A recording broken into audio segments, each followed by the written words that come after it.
Good evening and welcome all the KSS members. I welcome you all for this 15th master video session.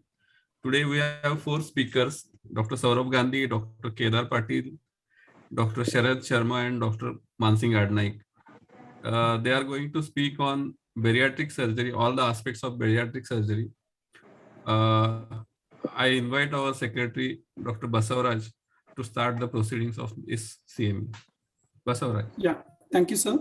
So welcome to KSS Master Video Session. Today is the 15th sessions that we are conducting every Saturday evening at 8 o'clock. Today, I welcome our speakers, Dr. Saurabh, Dr. Mansingh sir, Dr. Kedar Patil, and Dr. Sharma sir. I also welcome Dr. Pratap Barute sir, and thank you for arranging such wonderful sessions. Welcome to MMC Observer, Dr. Shinde sir, and welcome delegates. There is a small announcement for the delegates that this is an MMC accredited webinar. So a Google link would be posted in the chat box. So kindly fill up the form so as to get your certificate on your email address. The question and answers would be taken at the end of all sessions. So let me welcome our first speaker, Dr. Kedar Patil. He is speaking on choosing the right bariatric procedure. Dr. Kedar Patil is DNB. He has done his FNB from prestigious GEM Hospital, Coimbatore. He has also done his international fellowship in bariatric and metabolic surgery from Taiwan. He is interested in bariatric, metabolic surgery, GI surgeries, oncosurgeries, and advanced laparoscopy. He is affiliated with Pune and Bharti Hospital. He has done his publications in obesity surgery in JMAS and IGS. He is also a faculty and examiner for FMAS, and he is an EC member of MAS.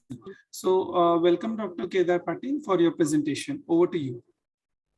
I thank Dr. Basavaraj Kadalge for the generous introduction. I sincerely thank at the outset for KSS for giving me this opportunity, especially Dr. Barute sir and Dr. Mansingh Adnaik. To begin with, since I am speaking before my scheduled lecture, I'll share a few basics and then we'll start with the I was told that I have to speak more about the procedures, the technicalities, rather than more of theory. So I'll try to do that. Actually, simplifying bariatric surgery requires much more time, but I'll try to. I have 15-20 minutes. How much time? Yes, sir. Probably you can extend now. Okay. So what I'll do is I'll speak about 7 to 8 minutes for the theory part, and I have two videos to show. So I've been blessed with wonderful teachers, Dr. Palnivelu sir, Dr. Huang sir, from whom I've learned a lot about laparoscopic surgery and bariatric surgery, and I still follow the same technique and principles in most of the surgeries. So to begin with, when we are speaking about bariatric and metabolic, the intention to treat is different. The surgery may or may not be the same. When we are speaking as a bariatric surgery, we are aiming at weight loss. When we are speaking about metabolic surgery, we are looking to treat the diseases that the patient has come. So it is important to have an approach as to why the patient has come, whether weight is problem or the diseases that he is having is his problem, needs to be identified in the first go. So these are the different criteria by which you label a person as overweight or obese. These are different from rest of the world that we need to understand. It is because Asians are more prone for type 2 diabetes and cardiovascular diseases. 18.23. For the rest of the world, it is 25, but for us, it is 23. It is normal. 23 to 27.5 is being overweight, and about 27.5 is classed as obesity. So waist circumference above 80 centimeters for females and 90 for males is obesity. We need to know these basics because there are often presentations where 25 is considered normal, or but this is the right criteria for Asians. Just as we have a lot of antihypertensive drugs and anti-diabetic drugs having one benefits of one drug over the other. And a physician chooses antihypertensive drugs looking at the complete picture and presentation of the patient, just not single drug. That is how we approach bariatric surgery. We have 3 to 4 categories of bariatric surgery, and we choose in a similar way as to what, just as a physician chooses what best drug suits the patient, we choose a bariatric surgery, what suits best to the patient. So coming to the talk, choosing the right procedure, I'll just elaborate a few factors as to how these affect in choosing a bariatric surgery. First of all, we have to consider age of the patient. As you all know, probably it will be covered later on. The criteria for surgery, the range is 18 to 65 years. Sometimes due to compelling reasons, in between 13 to 18 age group in adolescents, we perform bariatric surgery. But again, there are different indications. And sometimes if the quality of life is affected above 65 years, we do operate, but the general criteria are 18 to 65 age. So while choosing a procedure, generally speaking, old age patients tolerate the malabsorptive procedures like in bypass poorly.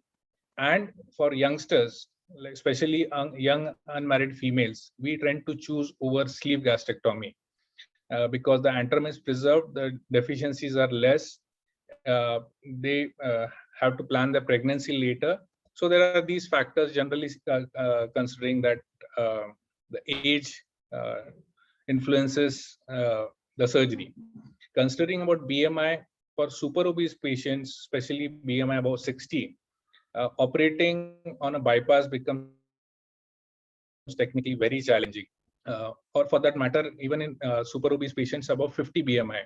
So in those circumstances, we have to choose a two-stage procedure. In the first stage, we do a simple sleeve gastrectomy, and once a significant weight drop happens, we offer them a bypass.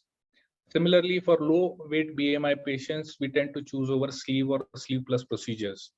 In between BMI, generally speaking, 35 to 50, we tend to, and if the patient has comorbidities, coming to the next point, if the patient has severe diabetes, severe hypertension, and other comorbidities where you need a metabolic effect, it is better to go in for an bypass.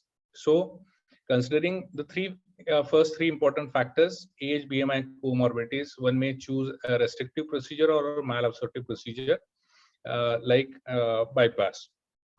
GERD is an important consideration that we have to take in.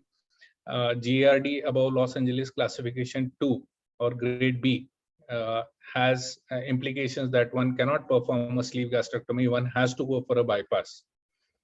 Quality of life is a very, very important aspect that we have to consider when we are offering bariatric surgery. The severe malabsorptive procedures like duodenal switch and all, where the person passes loose stools 7 to 8 times a day, the quality of life would be poor. Similarly, a person who would not be able to comply with diet and exercise doing a bypass, distal bypass, like a distal MGB, would not be a good surgery. We have to also take into consideration the diet compliance that the person would follow, and if the person is going to exercise. Considering the eating habits, we have to take into consideration if the person is eating sweet, he is a sweet eater, it's better not to do a sleeve for him because he can take in as much as quantity of sweets as he wants. So offering a bypass where there would be a little effect of dumping can help to the person to avoid sweet. Similarly, a person who eats volume, like 3 to 4 chapatis or huge quantities of rice, for that person doing a sleeve is a good option because sleeve restricts the intake. Also, putting a band may be considered if the person is volume. I personally don't recommend doing bands, but sleeve with bands or bypass with bands are being done. Psychological factors also need to be considered. Someone who has severe psychological factors and is on multiple drugs, antidepressants and others, the absorption would be varied with the bypass. Similarly, multiple comorbidities, multiple drugs, the drug history is also important in consideration. Whether these patients would come for follow-up is an important aspect that we need to see. If you are doing a bypass, it is a lifelong commitment. The person just cannot operate and leave and cannot come back. That should not happen. That would give a bad name to a bariatric surgeon, because these people would definitely land up in problems and give a name to surgery. Supplement intake, considering that if we are doing a bypass, we are excluding the antrum, we are bypassing the duodenum and first part of jejunum. The person needs to take supplements lifelong in varied quantities. So again, that's a commitment that the person has to give to us before we are taking into consideration a bypass. Setup and training is very, very important, because we also have to see that what we are trained for, what we can do in the our setup. Of course, everybody needs to be operated in ideal setup, and everyone needs to be training. That goes without saying, and has to undergo training for this kind of surgeries. And the last factor is cost. Sleeve is less costly, bypass is on the higher cost considering. Although I have kept this as the last point, because that should never be a factor to decide the cost of surgery, the type of surgery. So while taking history, one has to first see BMI, because if the BMI is above 50, your thought process needs to change. If the BMI is below 32.5, the thought process is different.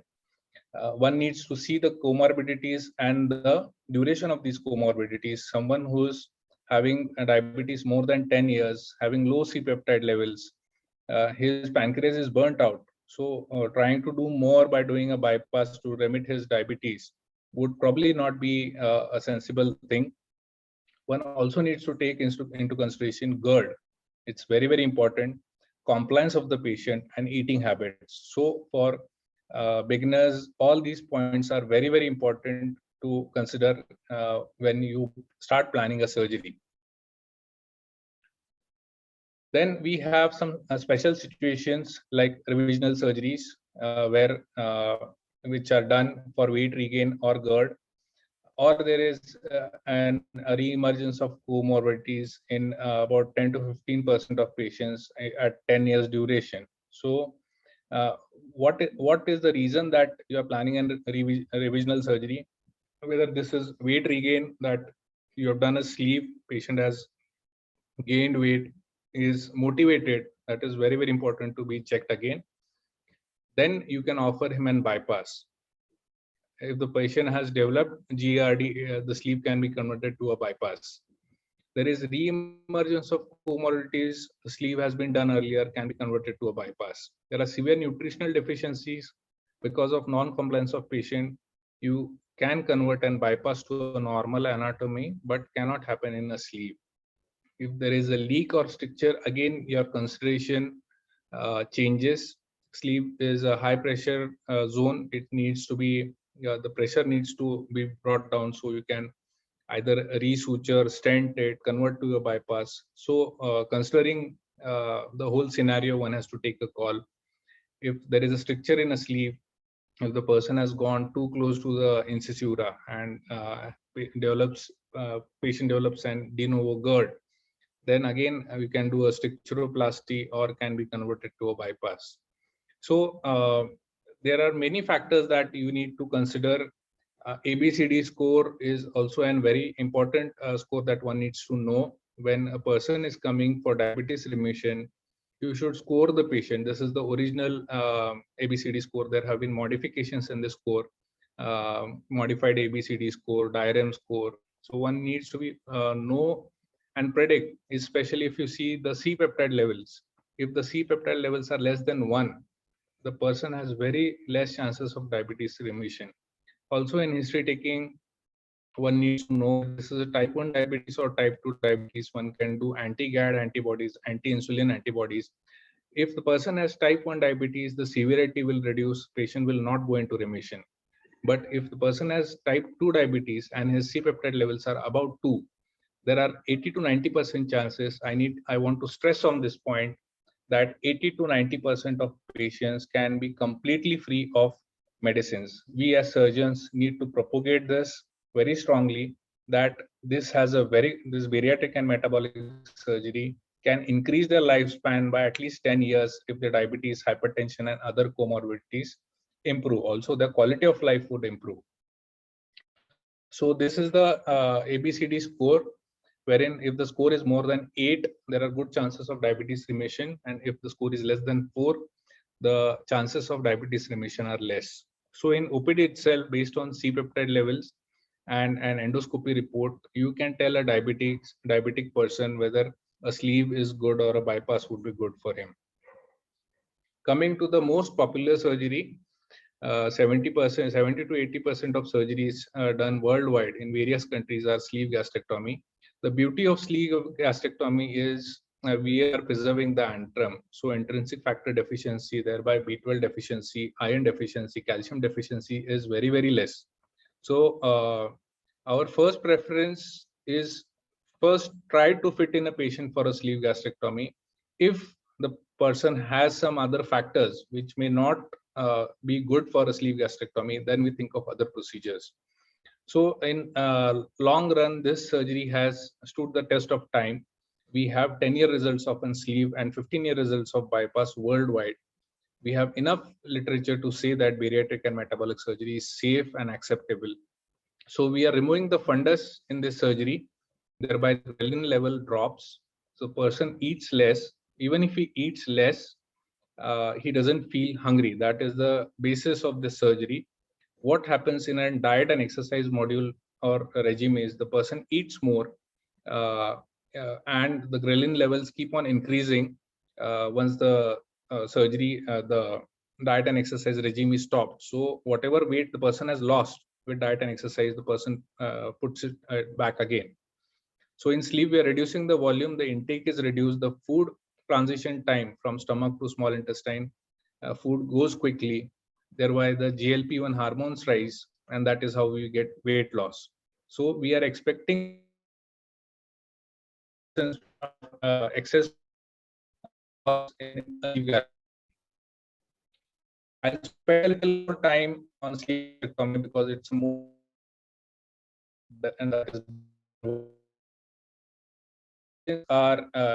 all the surgery of a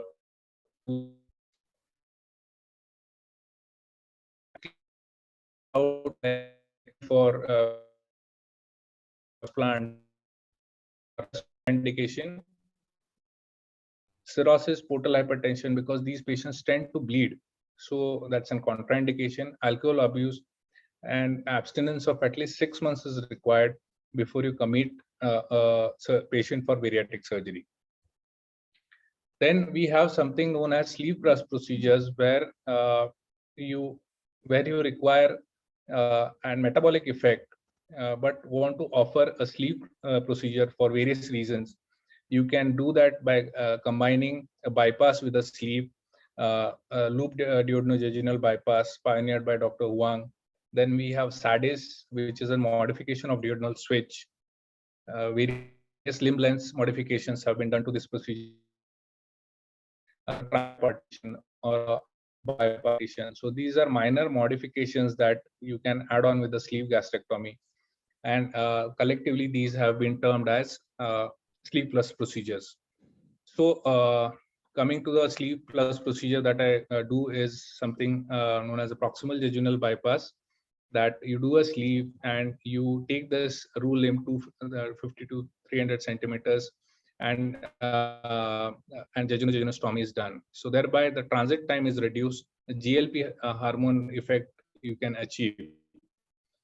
So this was an presentation in World Congress in Dubai, And what we are achieving with bariatric surgery is we want the GLP to rise, the PYY to rise, the ghrelin hormones to level decrease. So it is not only I would say a restrictive or malabsorptive procedure. Those were earlier terminologies. Sometimes we do speak in those that same language, but it's a neuroendocrine surgery where the neuronal inputs are changed into the GI tract, and there is an hormonal effect that one can see. The results are very good of a sleeve gastrectomy. Those who are interested can go into the Stampede trial. It's a very well conducted trial, and the results have been good. The excess weight loss is in the range of 60 to 80% in the first year, and 50 to 60. If we have an weight loss more than 50% of excess weight, it's termed as a successful surgery. And as I said, 60 to 80% of diabetic patients have complete remission of their diabetes. One needs to take protein, calcium, vitamin, folic acid, zinc, and minor and trace elements after any kind of bariatric surgery. The protocol varies whether we are doing a sleeve or a bypass. With this, I'll come to a short video of sleeve gastrectomy emphasizing the important aspects of sleeve, the technique of sleeve gastrectomy. So is my screen video seen? I'll just come back.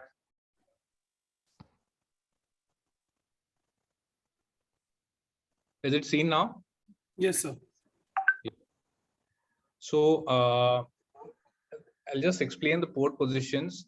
This is an umbilical port for stapling. This is a camera port. This is an assisting port, and this is the left-hand port. So 4 and 1 additional port may be used for an Nathanson or liver suspension tape technique can be used.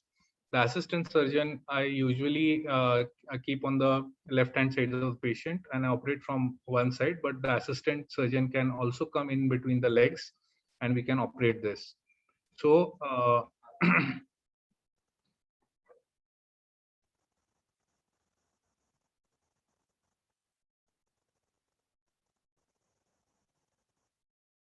the first, once you have inserted the ports, this is the sleeve suspension tape technique that we have published in JMAS.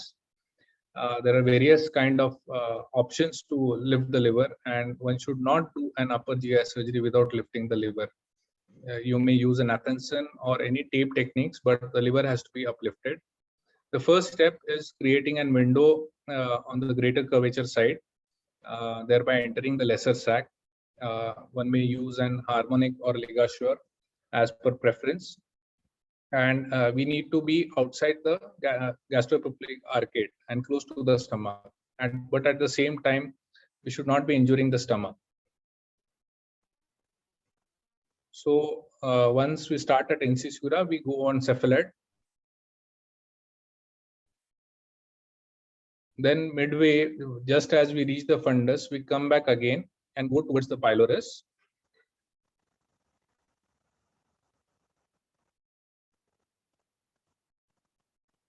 It is important that the retrogastric adhesions are completely released, because unless we do this, the straight line that we want at the end of a sleeve gastrectomy may not happen. So it is important that all these retrogastric adhesions are released.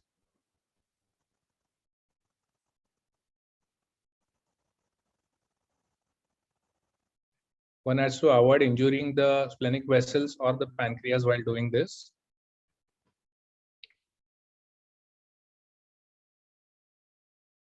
So sometimes you get an posterior gastric artery, which is a branch of left gastric or splenic artery at this step. And sometimes it becomes a challenging if the patient is above 45 BMI, this step, but one needs to be very slow in this dissection because you should not injure the fundus nor injure the posterior part of stomach at this dissection. So once the retrogastric dissection is complete,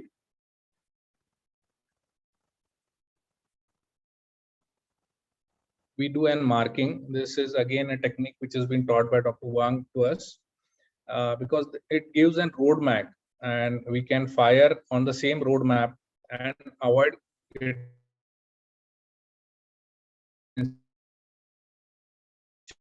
and can lead to GERD close to the incisura. So we keep on marking this as we proceed to make a very tight sleeve. Just adequate, and the fundus has to be removed. That is the main aim while we are doing a sleeve. Again, it is important to see here that my first firing is coming from the right hand port. If I'm using Johnson Johnson, but one may do and from the umbilical if one is using Medtronic staplers. So first firing has to be horizontal, then one has to proceed vertically, and make sure that the incisura here at least is 2 to 3 centimeters. The crotch has to be removed every time when you fire to avoid misfire. So keep on proceeding, and again at the last firing one has to be sure that the fundus is completely removed and you're just 0.5 centimeters away from the OG junction. The bougie can guide in this regard whether you are stapling across the OG junction or not. It is very, very important not to go very close to the OG junction or it may cause a leak later. So once this is done, we keep the specimen aside, and again this is a modification that we fix the stomach to the retroperitoneum to the mesocolon to avoid a volvulus or kinking. And one may keep a drain or may not, but it is advisable that initial cases at least one needs to keep drains. And the stomach is removed from the umbilical port, and the last part of course is closing the ports under vision that we religiously do for about 5 mm ports, 10 mm and 12 mm. So with that, I'll just come to my second video. I'll make it short and then go back to the presentation. This is about mini gastric bypass. So the initial steps are same of liver retraction. We create a small window on the lesser curvature side. It should not be close to the pylorus, a little away from the upper part of the pylorus, holding the crow's foot area. Once an window is created, stay close to the stomach, but not injure it.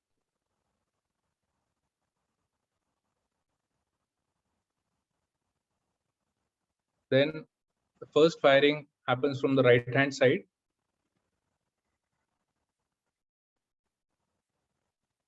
One needs to have an dependent area.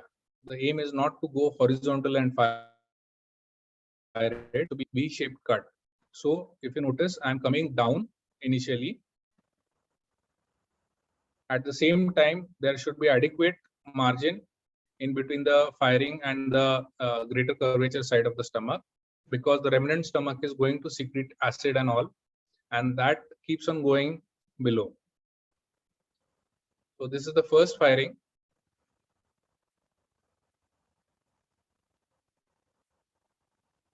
Even the second firing is horizontal, oblique, it's not straight, to create that V effect there. Then we push in the bougie. With bougie as a guidance, if you notice, there is a bougie here. With bougie as a guidance, we keep on firing just like a sleeve gastrectomy with the same principles. I'll forward this video due to lack of time. Once the firing is complete, the pouch is created. Then we create an opening on the posterior aspect. Then depending on the BMI of the patient and diabetes status and comorbidities, we choose the limb length, generally between 150 to 180 centimeters, create an enterotomy. This is a loop gastrojejunostomy. In this is mini gastric bypass, but in an Roux-en-Y, we have to do an Roux configuration. So the bypass technique is a little different in Roux-en-Y gastric bypass. So we take this loop up and fire across, connecting the stomach and the small intestine.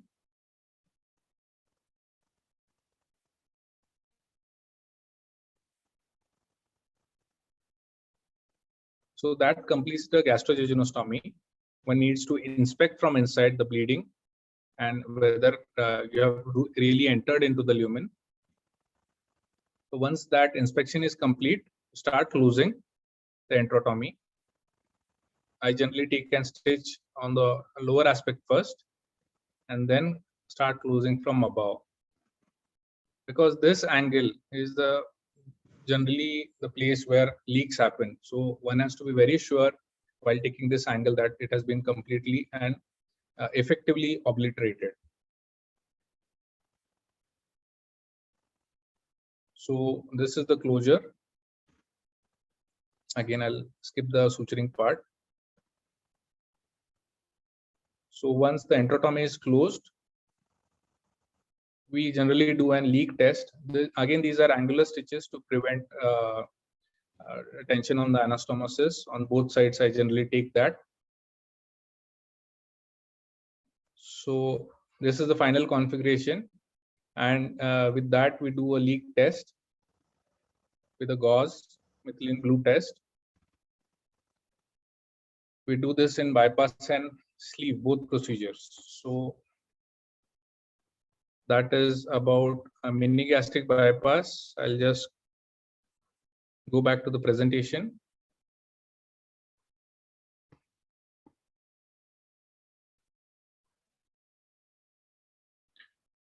So coming back, we need to supplement more or less in all the patients. So one needs to follow that. Bypass again is an configuration where you are doing anastomosis to the pouch and again doing a jejunostomy.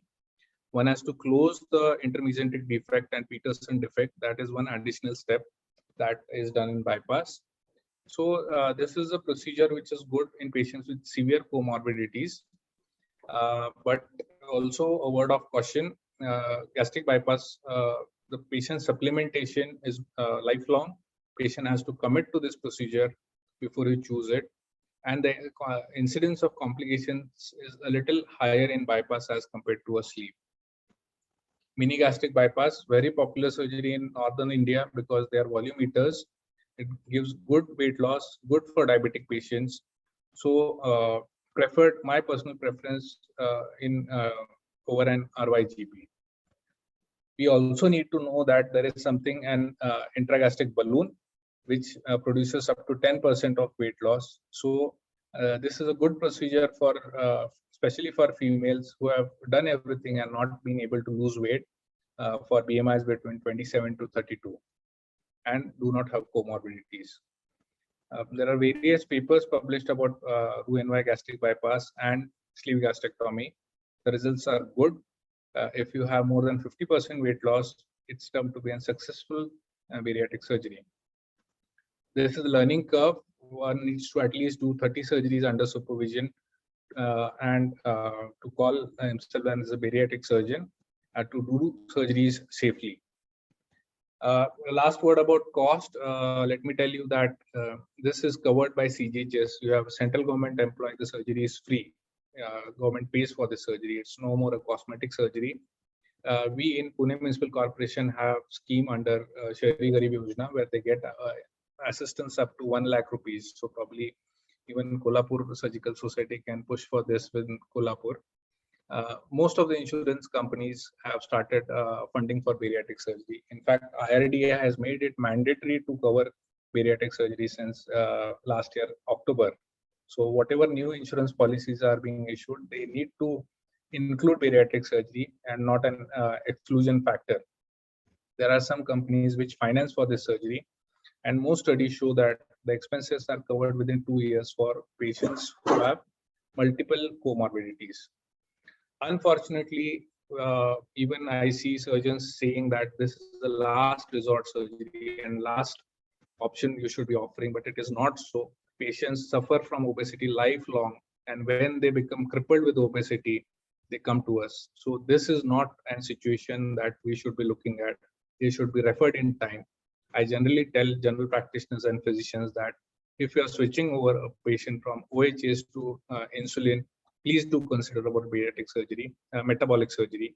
And for patients who have quality of life affected due to obesity, they should definitely consider this. This is no more an experimental surgery.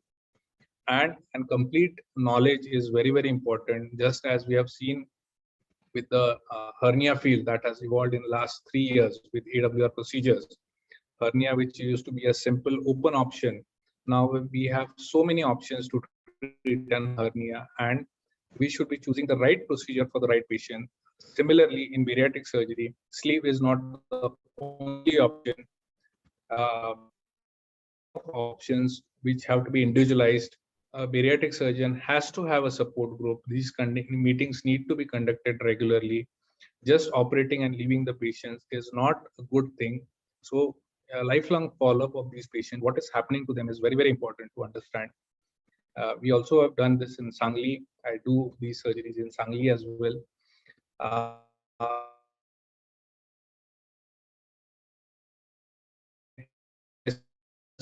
Just a sleeve gastrectomy should not and cannot fit for inviting me for this talk. Recently had an bariatric and hernia essentials online conference that we conducted on 31st July and 1st August. The recordings are available on YouTube of the channel of DG Shield. So those who are interested in these surgeries, all the basics have been covered over 8 hours lectures. So one may log in and listen to those lectures. So I thank you all once again for inviting me for this talk. Thank you very much. So that was a wonderful presentation, quite informative. You're not audible, Dr. Baswaraj. Am I audible? You're audible here. Yeah. So that was quite an informative lecture. So wonderful presentation, Dr. Kedar sir. I thank you for that. So let's move on to the next topic. The next topic is bariatric to will be presented by Dr. MS, DLS, FIGS, FALS, and FID. He's done his fellowship in bariatric surgery from Cleveland Clinic, Ohio. He's a certified robotic surgeon on Da Vinci system. He is laparoscopic and robotic surgeon, does AWR, GA, and bariatric surgeries. He is working present in Mumbai, and he is also a consultant with Janandani, Vashi, Apollo Belapur, and Reliance Hospital, Mumbai. So, sir, over to you for your presentation. Thank you, Dr. Basavaraj. I'll directly start with my screen, if you allow me. Please, sir.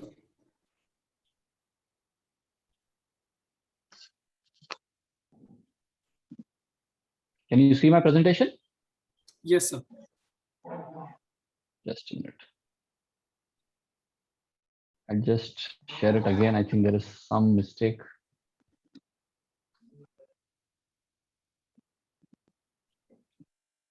Just a minute. I'll just give me a second. No issues.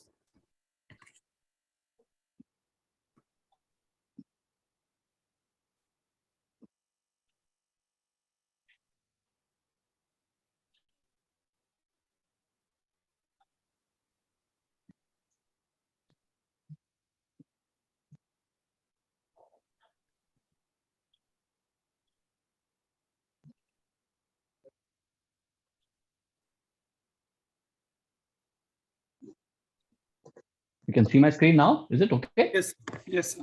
So to begin with, I would like to thank Dr. Mansingh, Dr. Basavaraj, and Kolhapur Surgical Society for having me there. I have been there physically. I think it's a wonderful society, and they are great at hospitality. Yes, I can see Dr. Pratap Parute also. I think we have had a good time with him. My topic here will be bariatric to metabolic journey. Well, I think it's more of a philosophical topic because most of it has been covered in great details by Dr. Kedar, and I really don't have much to speak on the technical aspect. So to begin with, bariatric surgery, as we all know, is weight loss, and mainly it's a weight loss surgery in morbid obesity. You will be surprised to know that there are over 50 types of operations, and they have been invented right from 1953, where Dr. Warko did his first jejunal ileostomy. So starting from that time till very recently was the advent of endoscopic sleeve gastroplasty. So you can imagine that there are so many kind of bariatric operations which have been there. It only suggests that the most ideal operation has not been conceived till now. And all bariatric operations, to a more or less extent, do have a metabolic effect. So we cannot really say that there is any exclusivity as far as bariatric and metabolic is concerned, but yes, there are differences. Another historical fact is that metabolic surgery, the first one, bariatric came next, and metabolic surgery was coined, the term was coined again by Richard Watko way back in 1978. It meant that it is an operative manipulation of a normal organ or a system of organs to achieve biological results which has health gain. And the first metabolic surgery which was performed was an oophorectomy for breast cancer. Then came vagotomy for peptic ulcers. So try to understand that normal anatomy or normal organ was manipulated to get about healing of certain diseases. Then in 1962 came the partial ileal bypass, which was used for hypercholesterolemia. And this was the advent of the modern time bariatric surgery or metabolic surgery. And their first program was the program on surgical control of hyperlipidemias. And they realized that there was marked improvement in the cholesterol, there was reduction in myocardial infarctions, reduction in peripheral vascular diseases, there was reduction in the angiographies and cardiac bypasses. They also found that this study, there was an plaque reduction. So, they could actually see the reduction in the plaque and related diseases. In fact, there was prolongation of life expectancy by around 25 years of follow-up. So this was the advent of metabolic surgery. And this metabolic surgery, again, to clarify, may be bariatric or non-bariatric. So by the concept of it, metabolic surgery was a very large subject.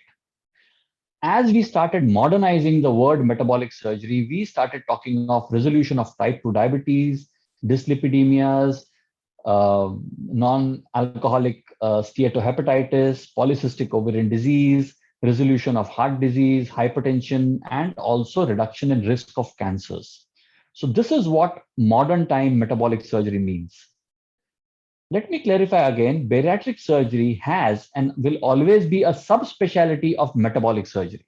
So it is not that bariatric surgery evolved into metabolic surgery. Metabolic surgery actually brought in bariatric surgery, and because obesity became endemic or pandemic, or it became a world pandemic, we started calling bariatric surgery, it got popularized. So bariatric surgery got popularized, but it actually came through metabolic surgery.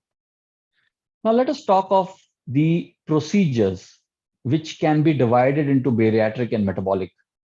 So I hope you can see my screen, is it? Can you see my screen? Yes, sir, we can see your Yes, Yeah, sir. because I got a message that people can see the screen now. So I'm so sorry. So largely, adjustable gastric banding and sleeve gastrectomy would be put as procedures which are bariatric or weight loss procedures. I would also add to that the intragastric balloons, the endoscopic sleeve gastroplasties, and also there is something called the V-block or the vagal stimulation, which is also a US FDA approved procedure. So these are largely bariatric procedures which are used for weight loss when we do not have any other comorbidities. Then we also have bariatric procedures which have a fairly good metabolic outcome. So again, sleeve gastrectomy does have a significant metabolic resolution. Then we have the Roux-en-Y gastric bypass, which definitely it's one of the most popular metabolic procedures done all over the world. Then comes the mini gastric bypass or the one anastomosis gastric bypass. Then the duodenojejunal bypass, which again, Dr. Kedar spoke about. Then we have the single anastomosis, duodenal, then the BPDDS, and the bipartition sleeve or the sleeve plus procedures. So these are procedures which have a significant weight loss as well as a good metabolic resolution. Then come the largely metabolic, where we are trying to not look into or give minimal weight loss, but with good amount of metabolic outcome. So again, duodenal jejunal bypass is again is more effective metabolically and causes or can cause minimal weight loss. Then we also have duodenal mucosal ablation. Now, duodenal mucosal ablation is following the foregut theory, which I will talk about after some time. And there we see that there is minimal weight loss, but a good outcome as far as the resolution of type 2 diabetes is concerned. Another procedure which is largely metabolic will be ileal transposition, again, which has various kinds of procedures, and it follows the hindgut theory, where there is a transposition of the ileum into more of the proximal gut. So these are some procedures which claim that they have minimal weight loss, but they have a very good metabolic resolution. When it comes to metabolic surgery, we have to really look into investigations which may tell us which kind of procedures are more important. So we investigate into the lipid profile, we will do an HbA1c, which is more commonly done with any bariatric procedure. But we would also like to look into the insulin resistance. We would like to see into the GAD antibodies, the insulin levels, C-peptide levels, and also we would like to look into the liver fibroscan. Now, these are going to make a lot of difference when it comes to choosing a procedure. So we look into the, and of course, Dr. Kedar has spoken in great details about how these procedures help in choosing, how these investigations help in choosing the procedure. So I will not really go into that, but then you would like to do all these procedures to look for the right, like to do all these investigations to look into the right procedure for the patient. Now, every bariatric procedure, as I said, every bariatric surgery has some metabolic effect. And why so? That is because there is decrease in the peripheral fat due to weight loss. This helps increase the adiponectin levels. It also downregulates the inflammatory markers like the CRP, the interleukins, and the tumor necrosis factor. There is also decrease in the triglycerides. Decrease in ectopic fat, that is from the liver and the muscle, helps in improving the beta cell survival and improve the insulin sensitivity. So every bariatric surgery where there is weight loss, there is a fair amount of metabolic effect. Now, the BMI cutoffs in bariatric and metabolic surgery should be very clear. So we have the consensus meeting which happened, the IFSO-APC consensus, where in 2012 it was published, where the cutoff for bariatric surgery, I'm talking of only Asians, I'm not trying to compare with the Caucasians or the whites. So bariatric surgery for Asians, the cutoff is 37.5 kilogram per meter square. That is very clear. But for metabolic surgery, we have various cutoffs. So the standard cutoff for metabolic surgery will be a BMI of 32.5 with comorbidities.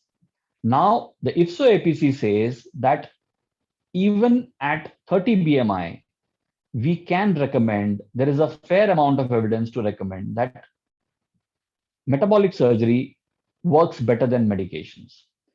Now, it goes one step ahead to tell that even at 27.5 BMI, if the person is not doing well with medications, if the person is not resolving, the diabetes is not being under control with medications, then with a BMI of 27.5 with comorbidities, metabolic surgery or bariatric surgery can be recommended.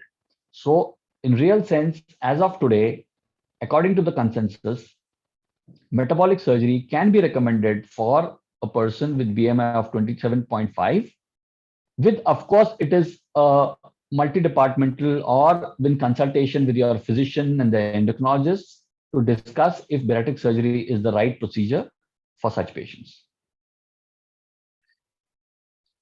When it comes to bariatric surgery vis-a-vis metabolic surgery, limb lengths and other considerations become important.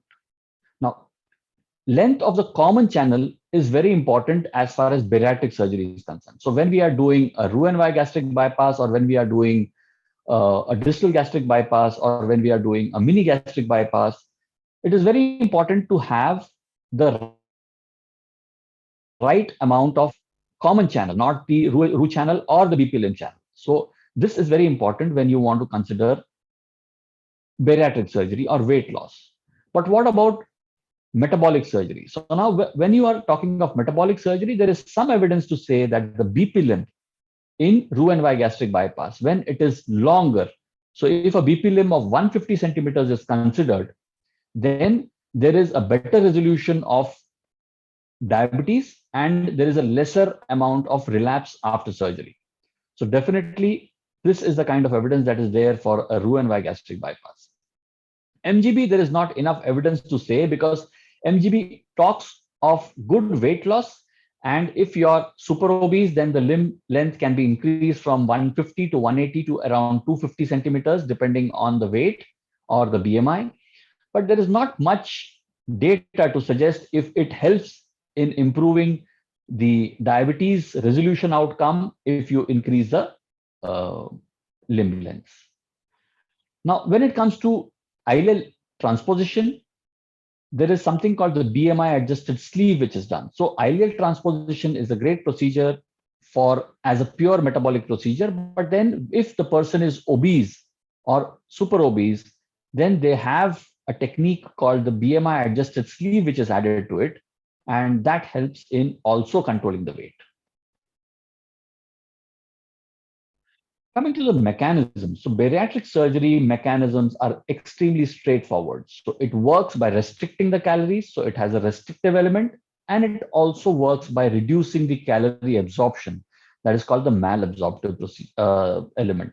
So bariatric surgery clearly works through restriction of calories and malabsorption of calories. But once we start talking of metabolic surgeries, the restriction and malabsorption do have a role to play, as I discussed, how the weight loss helps.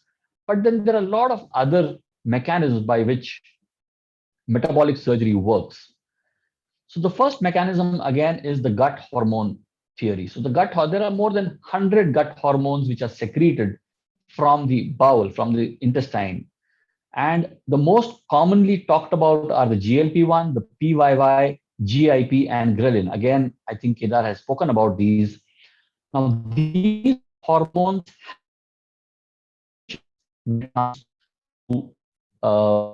control of diabetes and control of hyperlipidemias. But there is also a role of bile acids. So when we are doing bariatric surgery, we are manipulating the way bile acids or oxidative effect of bile acids work on the gut or on the food. And we have found that maybe the metabolic effect of bariatric surgery could be also due to the bile acids. Now, again, when we are doing these surgeries, gastric bypass or other surgeries, we are changing the bowel gut flora. So gut biomes, as we call them, there is a change in the gut biomes, which could also be working beneficially to work towards improving metabolic effects. The most popularly used terms are the foregut theory and the hindgut theory. Now, the foregut theory works in bypass and also works in duodenal ablation. Now, what it means? It means that when the food bypasses the duodenum, there is seen that there is a better insulin homeostasis. So the insulin surge is better when the duodenum is bypassed. So all bypass operations work according to the foregut theory. But there is also the hindgut theory. And how it works, again, it works by the theory of gut hormones. So when the food travels faster into the distal bowel, there is seen to be a surge in the GLP-1 and PYY. And this helps, again, to increase the insulin secretion and also to preserve the beta cell function. So this is about the foregut theory and the hindgut theory and how they work to improve the metabolic diseases. The moment we talk about metabolic diseases, we are talking of gut bypass and we are talking of malabsorption. Now, this has a great impact on the nutritional aspect of the metabolic diseases. Again, Kedar has spoken in great details. So when we are doing largely malabsorptive procedures, the person needs to take protein supplements lifelong. There is also a requirement of vitamins and trace elements, which again, the patient needs to know. Unfortunately, if the patient does not understand and these deficiencies start occurring, they can have bone diseases, anemias, neurological disorders, which can also be life-threatening. So whenever you are doing metabolic procedures, there should be proper preoperative counseling, and the patient should accept and understand that he has to comply for life. Further, you must know that fat soluble vitamins will be deficient because we are creating fat malabsorption. Water soluble vitamins again will be deficient because of the bypass. You will require calcium, iron, trace element supplementation lifelong. Pre-operative monitoring and post-operative follow-up of derangements has to be taken care of. Nutritional complications must be taken seriously as they can be life-threatening. Multivitamins should be in more, like if you need calcium, it has to be 1200 to 1500, even up to 2 grams a day. And vitamin D may be required in up to 3000 units a day. So in metabolic surgery, the supplementation is hyper-elimination. It is not just supplementation, it needs to be hyper-eliminated. In fact, additional supplementations may be required as and when you find deficiency. So every 6 months or every year, you need to get a checkup done. And if you see that the trend that the patient is not keeping the levels well of the iron and everything, then you need to keep supplementing over and above the oral supplementation, may require IV supplementation. Also, the moment you start doing metabolic surgeries and bypasses, you should know that there is something called dumping, which patient may have. So an early dumping is basically hyperosmolar content in the intestine, and late dumping is due to hyperinsulinemic hypoglycemia, which can sometimes be extremely troublesome. So when you are doing these procedures, you can have dumping even in sleeve, but then bypass procedures do have more dumping. Here are the closing remarks. So assessment of the patient is very important when it comes to metabolic surgery. Counseling of the patient for lifelong supplementation of vitamins, proteins, and minerals is required. Pre-operative, intraoperative planning is extremely important. You need to understand that you are manipulating bowel for the benefit of the patient. Quality of life is important. So extremely important is the planning of the surgery. Intraoperative details should be standard and should be followed all the time so that you know if there is a problem, where the problem has occurred. Long-term follow-up is a must. All the patients should either follow up themselves. If they do not follow up, you need to call them up. Your office needs to keep in touch with the patient. You need to telephonically or by any other means, if the patient is not able to come, keep a follow-up and keep advising the patient so that we do not have disasters. Thank you very much.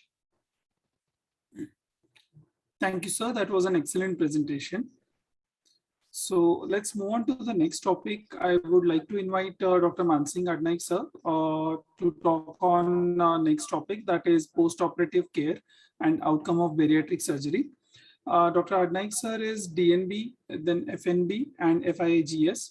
He is working as consultant in advanced lap and bariatric surgery at his own Rainbow Multispecialty Hospital.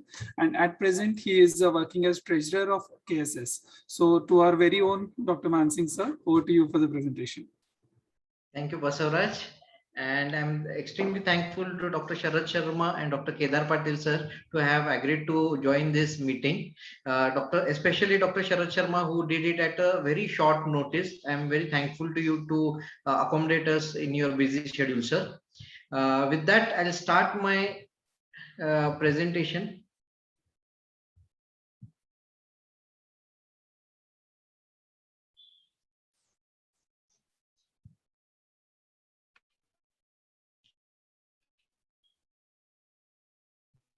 The presentation is seen? Yes, sir. Yeah, thank you.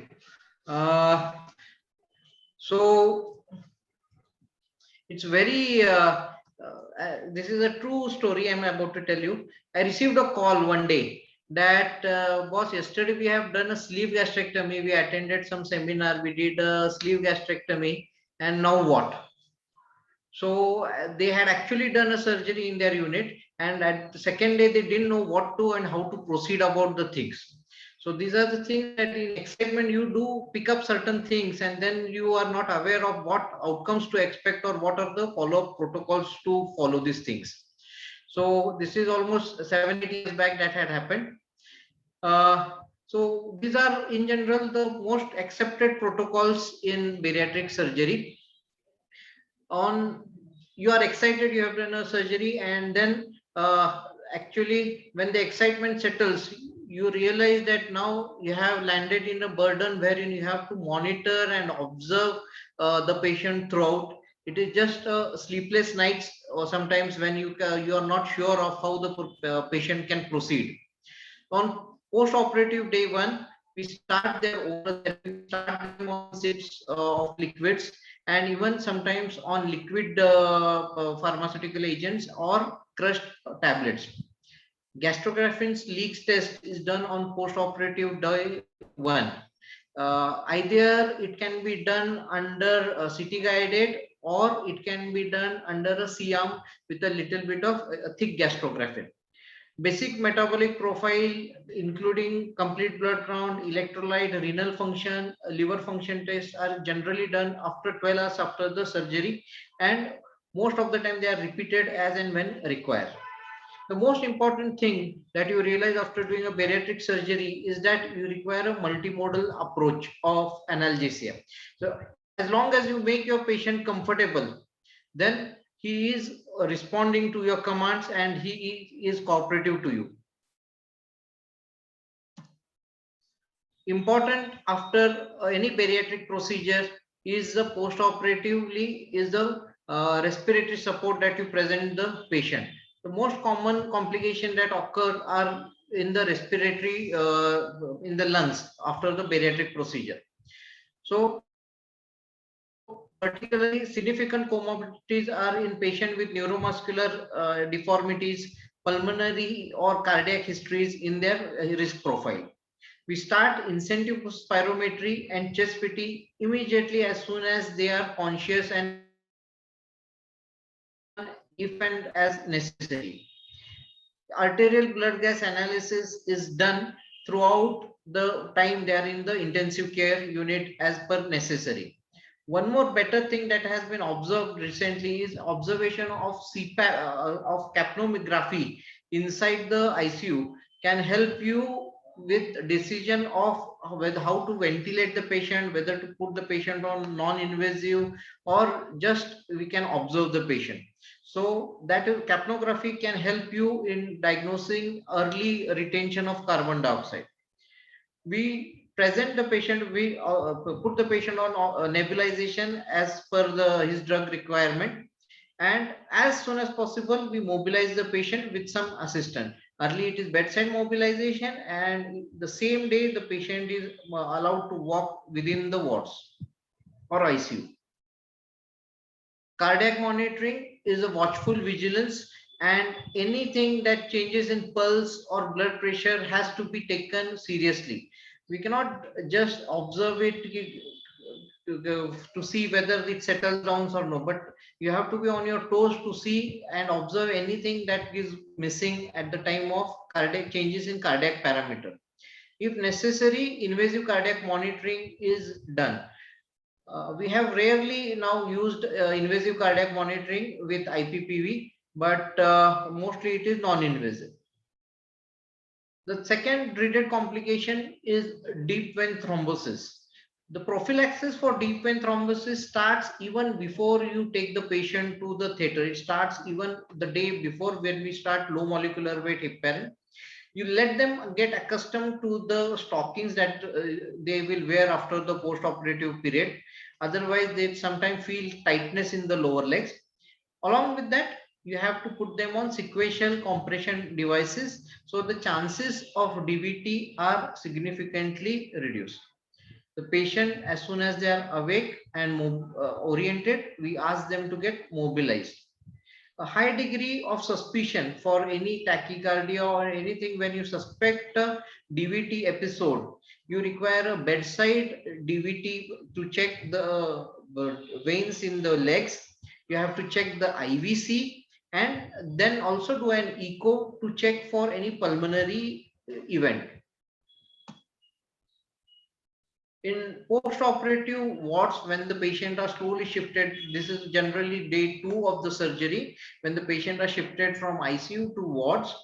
Post-operative include running of the most important thing that now we have to be on toes to check for an anastomotic leak. Of late, we have stopped putting drains in sleeve gastrectomies, but in bypass, we generally do keep a drain till now. And when you are not keeping a drain, you have to be monitoring the pulse and the patient's general well-being to check for any anastomotic leak or possibility of a leak. Patients are allowed to start on clear liquids and soft drinks off immediately after the surgery. The post-operative team now is involved in pain control, wound management, and continuous monitoring the blood pressure, intravenous fluid requirement, and mostly pulmonary hygiene and ambulation. At the time of discharge, so this is the ward protocols. So what slowly the patient is off the IV support and everything, and he is more on liquids. On day 3 or day 4, we generally put them on complete oral medication. All medication that are to be administered, in whether you do a sleeve or a bypass, we generally ask the patient to either crush them or just chew them before they are administered. You are unable to give any medication, specifically proton pump inhibitors, which are activated by acid in the stomach. So because you have diverted that part, that remains lifelong, that you cannot give a anything medication which are activated by acid in the stomach. Patient are discharged on 4th to 6th day after the surgery on a full liquid diet regimen. They are taught to monitor their hydration. So we tell them to observe whether they are passing adequate urine or not. So this is a simple thing that can they monitor themselves at home, the color of urine and the amount of urine that they pass, the frequency of urination. Approximately 2 weeks after the surgery, the patient is gradually shifted from liquid diet to pureed diet or soft diet, and then after another 2 weeks to regular solid diet. Now the patient has to understand that the modification has been done to the body and not to the environment. So expectations that he will be able to eat the same amount of food and the same kind of food has to go. They have to choose healthy food options. They cannot miss skip meals, and they have to rigorously follow with the dietitian for the first 12 months. In our protocol, for the first 3 months, we call them every month. Then for the next every 3 monthly for the same year, and 6 monthly for the next year. And then yearly, we have them on a regular follow-up for any dietary requirement. Also, at the time of dietary monitoring, we also check for their micronutrient status, and if necessary, we supplement them.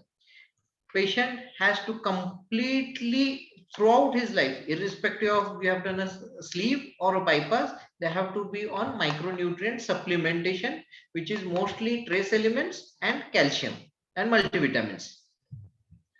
The patient is taught that they have undergone a bariatric surgery, and minimum requirement of 1 to 1.5 gram per kg of protein is required. So if an ideal weight is around 60, then at least 60 grams of protein is required per day. The dietitian takes care that these dietary requirements are met. For discharge monitoring, the patient have to check their blood pressure, blood sugar levels every week, so that when there is an intensive weight loss program, this is the first 4 to 6 months, when mostly the patient lose their water content from the body and fat content is generally lost later. So this is the time when there are dynamic changes because of the water loss. There are dynamic changes in pulse, blood pressure, and significant weight loss. This patient slowly become more and more dry. So you have to keep a watch on all their parameters throughout this period. This stabilizes generally after 6 months, and slowly after they can monitor the blood pressure and other parameters annually. Patient who have already on medication with diabetes and hypertension need close observation, because sometimes their hypertension resolves and they are unaware of it, and they may present with syncope, giddiness. Similarly, with diabetes resolution, if you are continuing oral hypoglycemic agent, you have to be very sure of their sugar levels. Metformin is generally considered one of the safest drug which doesn't cause a significant rise and fall of sugar levels. So one of the most recommended drug after bariatric surgery is metformin. Even then you have to monitor metformin levels and check the blood sugar levels to decide the continuation of oral hypoglycemic agent. When the patient is on insulin, then generally you don't have the issue, because you are monitoring the blood sugar level more frequently, and they have a glucometer at home where they can check and do the monitoring themselves. Laboratory tests are done every 3 monthly for the first year, and then every 6 monthly or annually thereafter. These include a complete blood count, electrolyte levels, you have to check glucose tolerance test, fasting PP glucose, fasting PP insulin levels, glucose tolerance test, and HbA1c. So entire glucose homeostasis is checked during this time. Complete iron studies, vitamin B12 levels, and LFTs are checked to check for any decompensation of the liver following a bariatric procedure. Trace elements are also checked.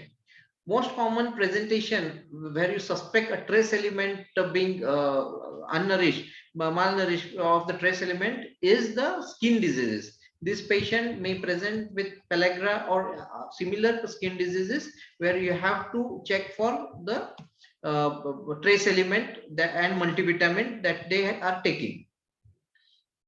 Once you have done your surgery and allowed a patient to go discharge him from your hospital, you have to keep a vigilant for any kind of secondary complications, which may include hypocalcemia, gastric remnant distension, obstruction, marginal ulceration, polylithiasis, CBD stones, ventral incisional hernias, internal hernias, which can be sometimes notorious, present late, and you have to have a high degree of suspicion. Anytime that a patient with bariatric surgery complains to you that he has a pain in abdomen, never take it lightly. Always evaluate him. It is better to evaluate more or over evaluate than to be sorry at a later date in case of a post bariatric patient. So these are most of the acceptable post-operative protocols that we usually follow even in our regime. The outcomes, most of the earlier speakers have done the honor of explaining the outcome. So this outcome has been very limited role. I have a very limited role in explaining the outcomes, but a few slides I will touch on.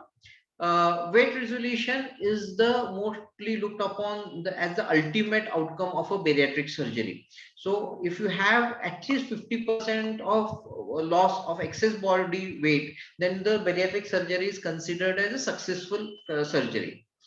But that is not the ultimate, because it is the metabolic aim that is also important in bariatric and metabolic surgery. Weight resolution in first year is an average of about 23.4 kgs, and for at the end of 2 years it is about 31 kgs. End of about 3 years it is 30. So progressively your weight stabilizes. Initially you can lose up to 18 kgs in 6 months, and in the next 6 months you may lose only up to 6 to 7 kgs, but that is still okay, as initially it is the water fluid which is lost, but slowly you will lose the fat mass. This is the time when you should start weight training for your patient. After you have in the first few days when your fluid mass is lost, you have to start weight training, so that you want more and more proteins or muscle mass to build, and specifically fat loss to be lost. Otherwise, you will also lose muscle mass in this period. Excess weight loss is around 50% at the end of 1 year, 65% at the end of 2 years, up to 70% at the end of 3 years, unless you have a bad surgery initially. So initial weight loss is always related to lack of weight loss is always a surgical failure initially, not weight revisitism. Why later now you have a weight loss? So why sometimes people fail to have weight loss is because they don't have commitment. So what you expect from a patient is simple commitment and compliance for a healthier lifestyle. These are not a great expectation, but sometimes the people even fail this. We advise them to eat and drink very slowly, keep small meals, drink plenty of fluids between meals, and don't take meals along with fluids, chewing food thoroughly, and prefer a high protein diet. Avoid that food is which is higher in calorie content, and always never skip your vitamin and mineral. These are the simple expectation that we have from our patient, but even then they are unable to follow that. Patient after the diabetic outcome after bariatric surgery are always better in bariatric or metabolic surgery than a patient controlled person in in a control group. A patient with the with diabetes may also have issues with weight loss, because they may take insulin and other medication which can add to their weight or cholesterol levels. Sometimes when you are a diabetic, you are in a habit of protective eating. So if you feel a little lightheaded, or if you feel any symptoms, you start eating high calorie, which you cannot control. So protective eating in diabetic is also known to cause weight regain after bariatric surgery or prevent weight loss. A maintenance of weight loss is obtained by following a healthy balanced diet and regular exercise.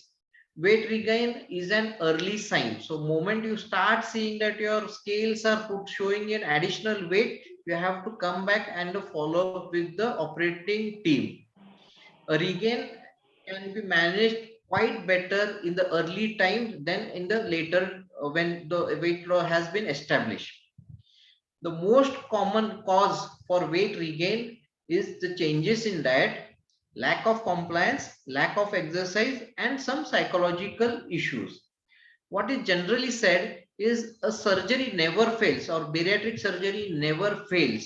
It is the patient efforts that fail the surgery. The patient is trying to fail the procedure. Otherwise, bariatric surgery by itself, well done bariatric surgery, hardly fails.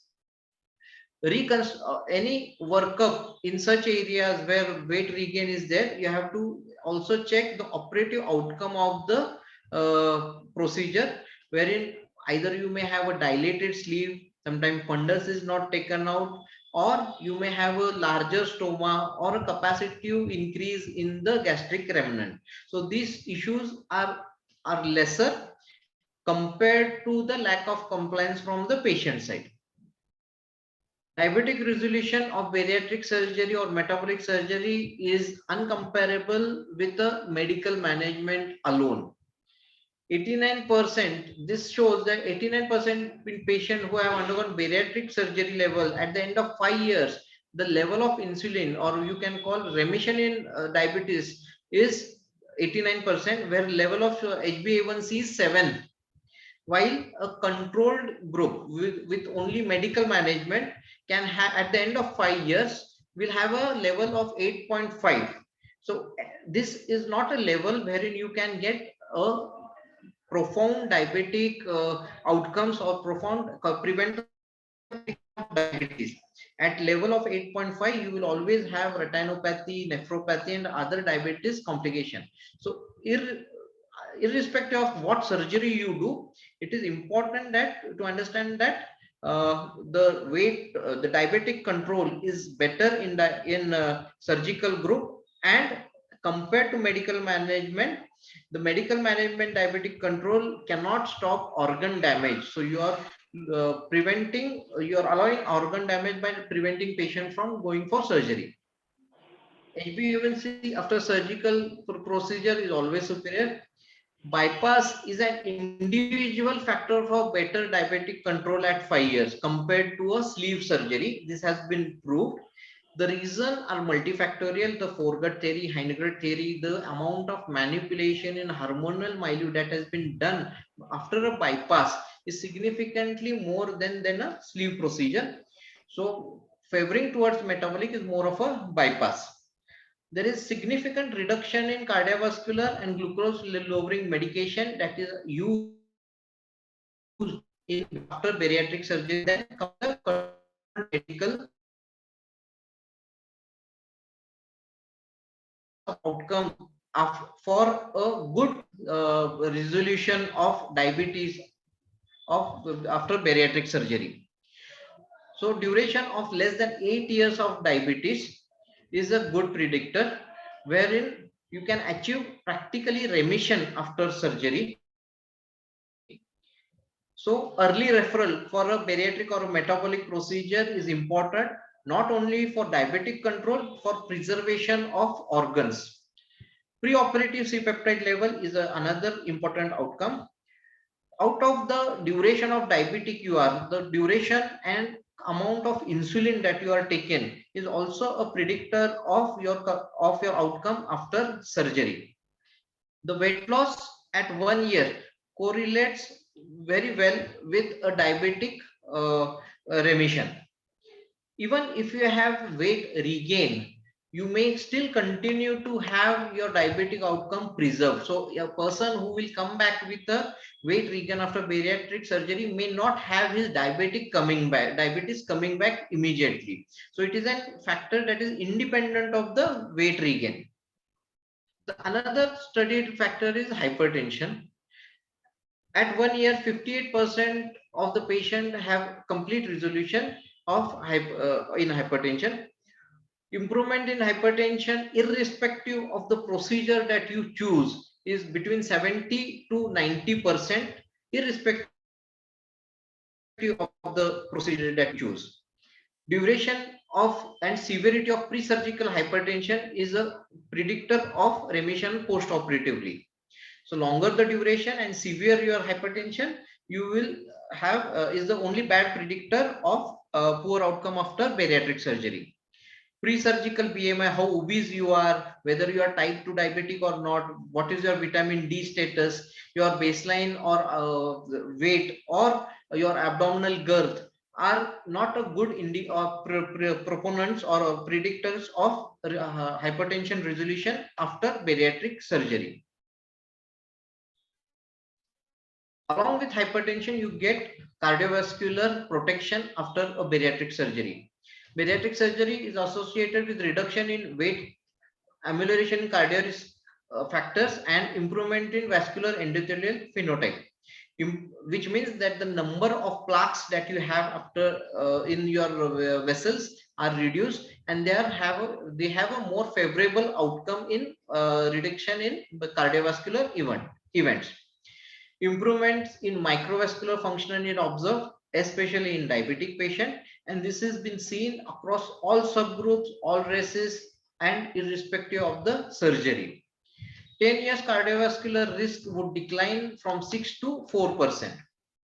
Bariatric surgery is associated with 40% reduction in all case mortality and up to 56% reduction in mortality due to coronary artery disease. This has been established through a number of studies. Most important are the STAMPEDE and the SOS studies that were done initially.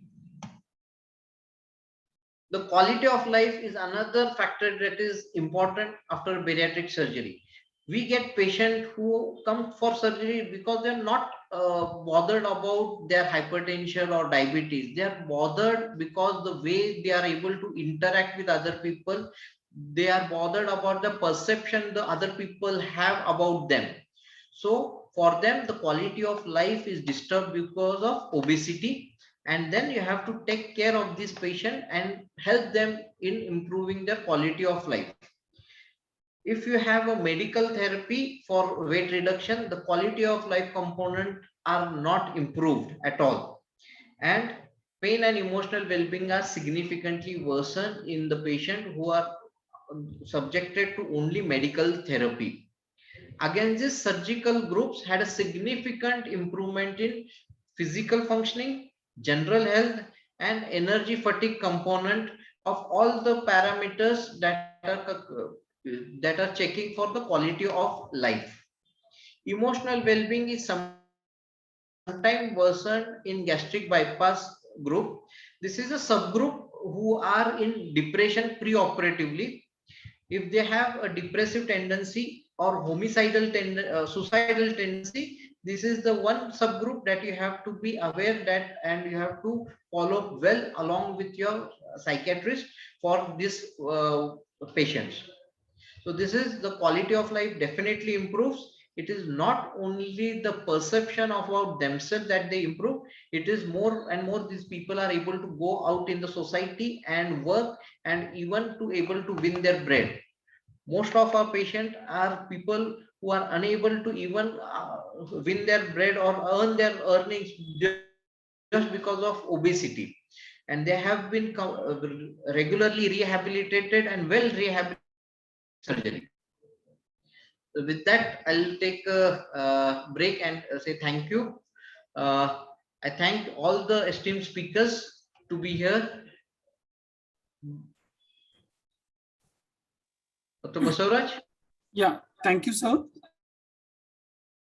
It I was a wonderful specifically didn't touch presentation. about triglycerides and other thing because for the lack of time one, and mostly now the evaluation of triglyceride has gone out of vogue in bariatric, though we check now monitor triglyceride level, but the outcomes have not been shown to correlate well with other things. So triglyceride or HDL VLDL levels though are yet seen diabetic or hypertension per se.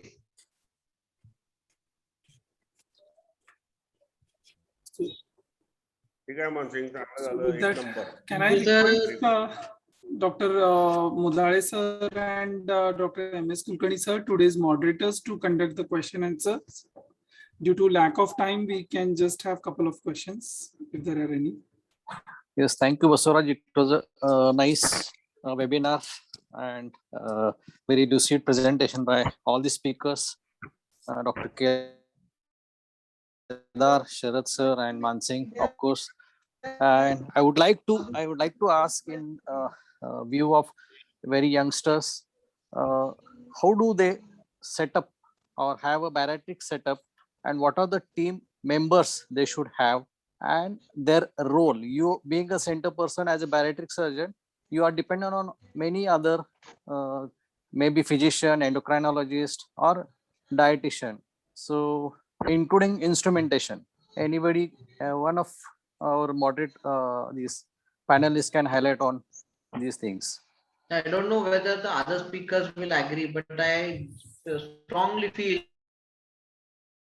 that you should have your stream leader, because they have in-depth knowledge about this physiologically happening, what is happening in the theater. So if you have your anesthetist as your team leader rather than the surgeon or physician who may visit you for a small duration of time, I would prefer my anesthetist to be my team leader. Okay. Sharad sir or Kedar sir, your comments on that? I personally feel the coordinator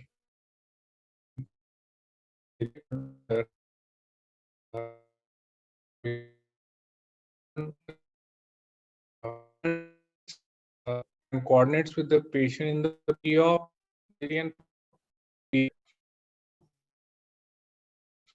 to be investigated,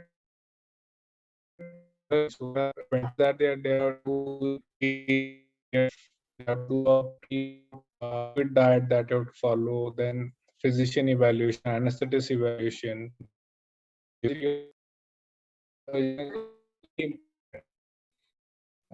So in my setup, coordinator has a more, of course, anesthetists are quite important. They need to be trained in anesthesia for bariatrics. It's not a routine anesthesia. So the whole unit needs to function as a whole unit, as a team, rather than surgeon doing everything. So if you have dietitian doing their own role, own role, your job becomes easy. Yeah, I agree, Kedar. You as a surgeon, we do only 30 to 40% of the work, but the rest of the 60-70% of the work has to be done in a very well manner by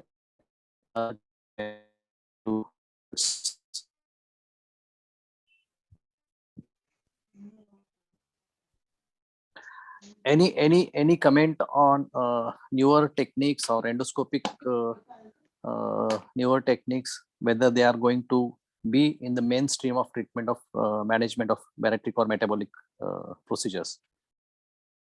The role of endoscopy. Mansingh, you want to take this?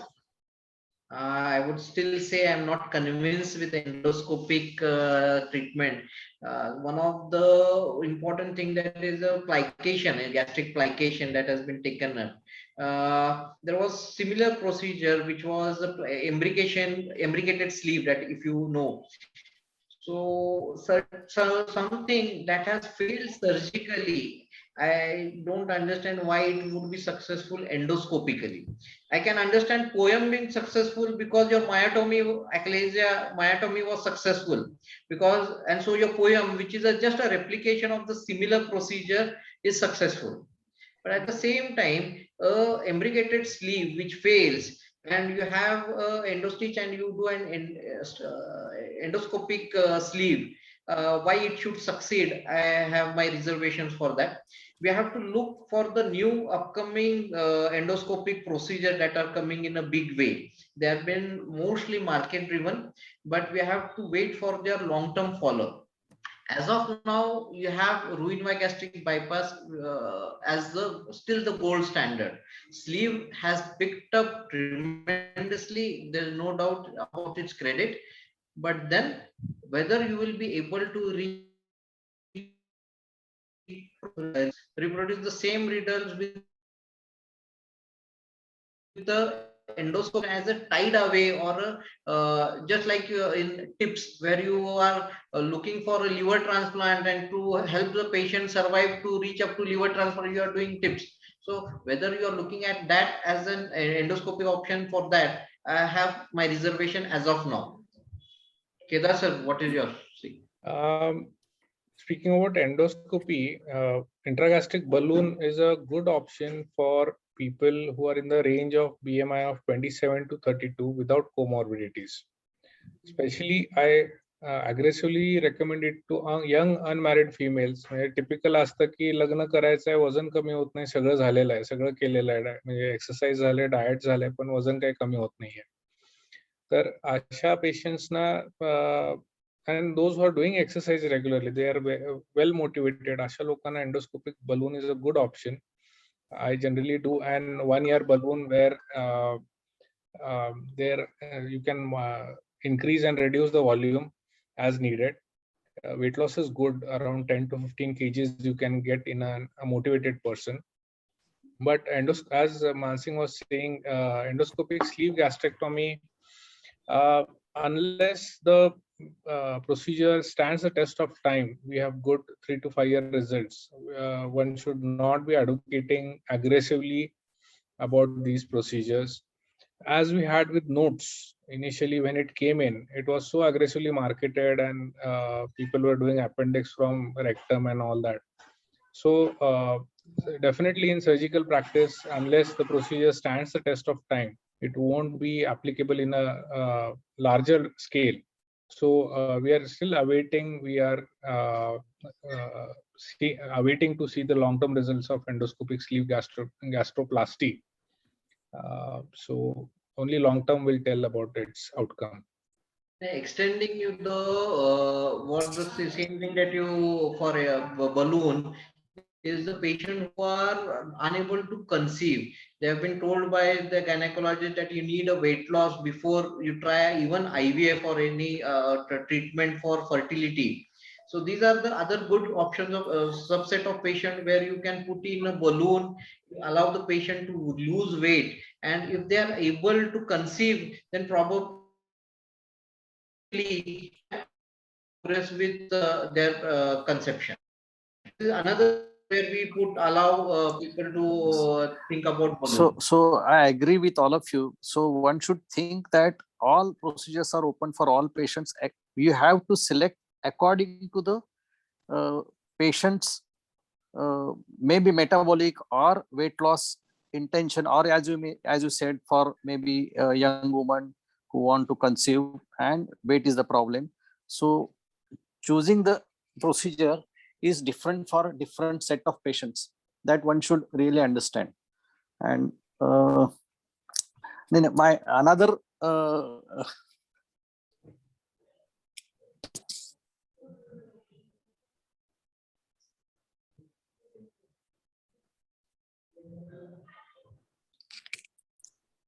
There is a question whether prophylactic cholecystectomy is advisable or not. You would take that?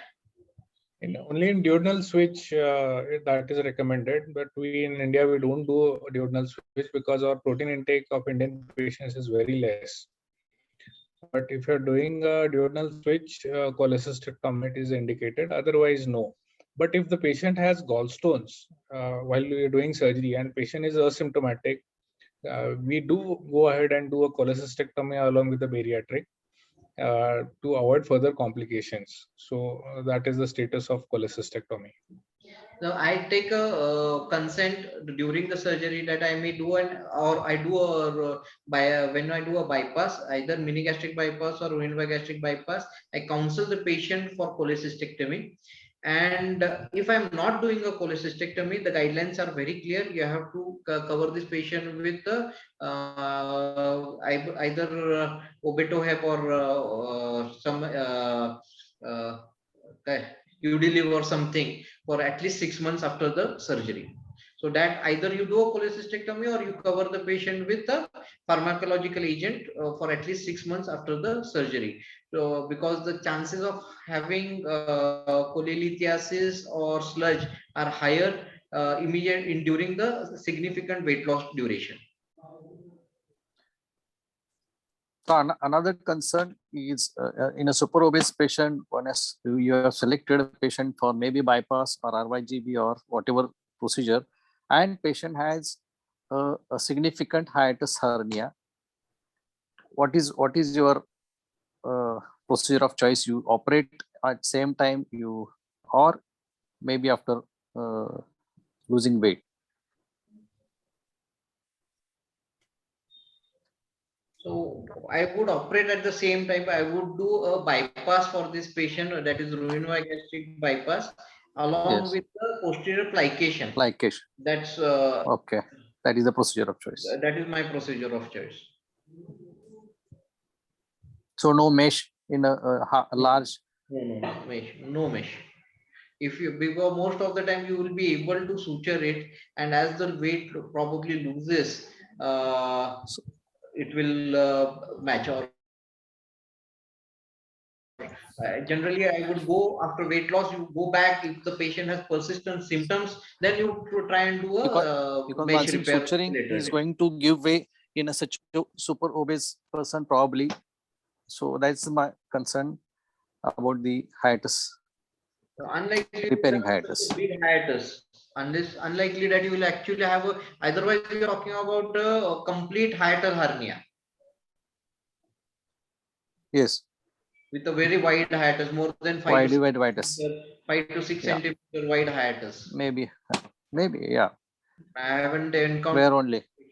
But we have small hiatus hernia that we do bypass and posterior crural stitch. Sutures, yeah. But I have never encountered a patient where you would not have a significantly large hiatus where you would probably have put a mesh. I'm not aware of. I have not done such case. Yeah. Okay.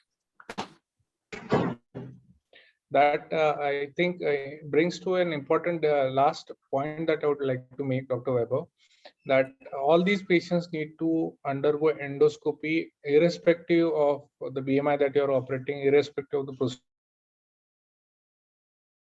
procedure that you're operating. Sometimes we see people avoiding endoscopy and going ahead with the sleeve just like that. But H. pylori testing and endoscopy are a must for all procedures. If there is a hiatus hernia in my practice, if it is more than 5 centimeters, then we should be using mesh, and it should be a 2-stage procedure. But if it is a small hiatal hernia, you can still close it with non-absorbable sutures and go ahead with an bypass preferably. If it is a small hernia, you can still go ahead with a sleeve, provided there is no endoscopic evidence of esophagitis. Right, I agree. Thank you, Dr. Kedar. Any further questions from the audience?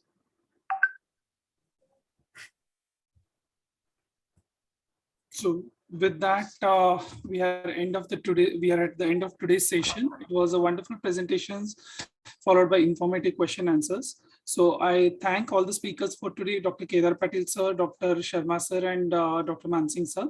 Thanks for taking out time and being here. And it was a wonderful talk. Thank you, Kasa sir. Thank you, Varute sir. And thank you today's moderators, Dr. Mudale sir and Dr. M.S. Kulkarni sir. I also thank MMC Observer, Dr. Shinde sir. And thank you delegates for being there. Stay tuned for the next Saturday and we'll come out with the topic very soon and we'll share the link. Thank you very much. Good night. Also thank Torrent for providing the platform.